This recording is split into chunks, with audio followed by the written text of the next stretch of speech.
இனிய காலை பொழுது நல்வாழ்த்துக்கள். இப்போ நம்ம விபாஷனாவை பார்த்துக்கிட்டு இருக்கோம். விபாஷனாவில் 4 பாகங்கள் இருக்கப்படுகின்றன.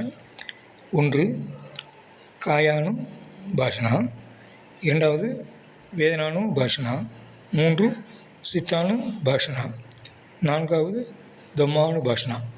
இப்போ நம்ம காயானு பாஷனா பார்த்து முடித்த பிறகு இப்பொழுது வேதானு பாஷனா எனும் பயிற்சியிற்கு வந்துள்ளோம்.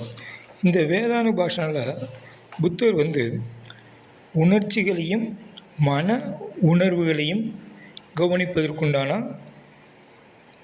பாடத்தை கொடுத்துருக்கார் பார்த்துக்குங்க. சரிங்களா? இந்த இதில் பார்த்தோம்னா கண் அப்படிங்கிறது ஒரு உருவத்தையும் வண்ணத்தையும் பார்க்கக்கூடிய செயலாக இருக்கப்படுகிறது.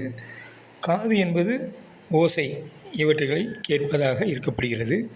நாக்கு சுவையை அறிவதற்கு பயன்படுகிறது. மூக்கு மனம் இவற்றை அறிவதற்கு பயன்படுகிறது. மெய் தொடு உணர்வினை தன்மையை பயன்படுகிறது. இந்த 5 பற்றி விரிவாக கூறியுள்ளார் வேதானு பாஷனாவில்.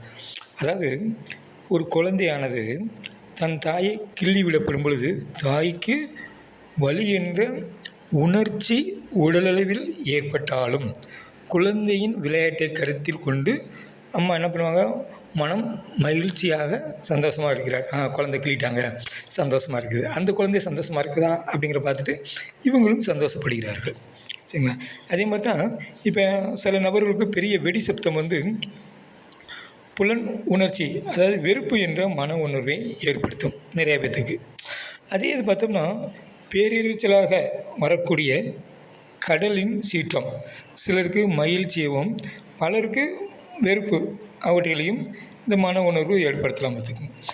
இவற்றில் தான் புத்தர் பகவான் என்ன சொல்கிறாருன்னா, இன்பமான மன உணர்வினை கவனித்தல், அந்த மன உணர்வு துன்பமாக ஈர்க்கப்படும் பொழுது துன்பத்தை கவனித்தல், அல்லது இந்த மன உணர்வானது 2 மற்ற சம நிலையில் இருந்தால் அவற்றையும் கவனித்தல்.